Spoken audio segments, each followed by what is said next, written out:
আমরা কোনোদিনও ক্ষমতার জন্য লড়াই করি নাই। আমরা বাংলাদেশের স্বাধীনতা, সার্বভৌমত্ব, জনগণের ভোটের অধিকার এবং গণতন্ত্রের জন্য আমরা লড়াই করেছি। এটাই হলো আমাদের শেষ কথা।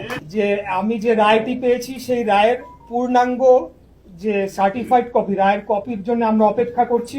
যদি বর্তমান সরকার কোনো ধরনের বাধা প্রদান না করেন, অতি দ্রুত আমরা সেই রায়ের কপিটি পাবো এবং সেই রায়ের কপি নিয়ে আমাদের যারা আইনজীবীরা রয়েছেন তাদেরকে নিয়ে একটা প্রেস কনফারেন্সের মাধ্যমে পূর্ণাঙ্গভাবে তুলে ধরা হবে যে শতভাগ আইনি প্রক্রিয়া অনুসরণ করে সাক্ষী শুনানি এবং সকল আইনের যে সকল স্তর সেটিকে পার করে আমাদের এই রায়টি পেয়েছি। এখানে অন্য কোনো ভুল যারা বোঝানোর চেষ্টা করছে অনেকে কেউ সেটা করার কোনো সুযোগ নাই।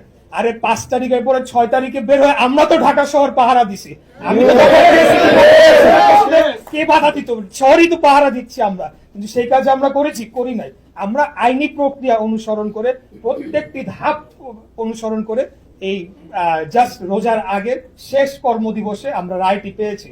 অতএব এখানে আমরা কোনোদিনও ক্ষমতার জন্য লড়াই করছি না। আমরা চাই একটা দৃষ্টান্ত হয়ে থাকুক যে বাংলাদেশে ভোট চুরি করে, ভোট ডাকাতি করে যত বছর পরেই হোক সেটা কিন্তু কোনো লাভ হবে না। বাংলাদেশে আইনের শাসন প্রতিষ্ঠা পাক, সেটাই আমরা প্রমাণ করার জন্য এই রায়টি আমরা শুনানি এবং সময় এটাকে আমরা মনিটরিং করেছি এবং আমরা রায়টি পেয়েছি।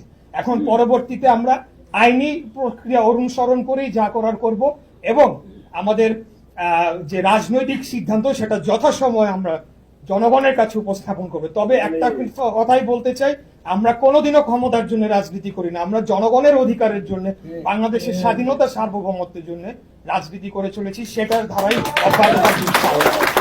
আর আগামী দিনে ঢাকাকে নিয়ে আমার কি পরিকল্পনা, সেটা আমার যখন 2020 সালে আমি নির্বাচন করেছি তখনই আমার ইশতেহার দেওয়া ছিল, ম্যানিফেস্টো দেওয়া ছিল।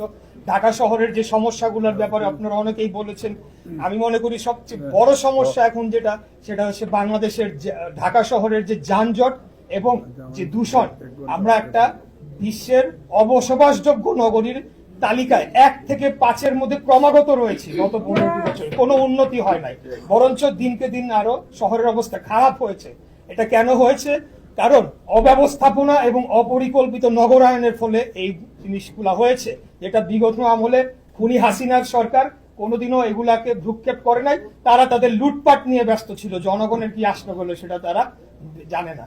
তো আমরা যে সমস্যাগুলো চিহ্নিত করতে পেরেছি এর মধ্যে বর্জ্য ব্যবস্থাপনা রয়েছে, মশক নিধন রয়েছে, আপনাদের বিশুদ্ধ পানির ব্যবস্থার যে সমস্যা সেটি রয়েছে এবং আমাদের যে নিরাপত্তা বা ঢাকা শহরে সেটার একটা সমস্যা রয়েছে।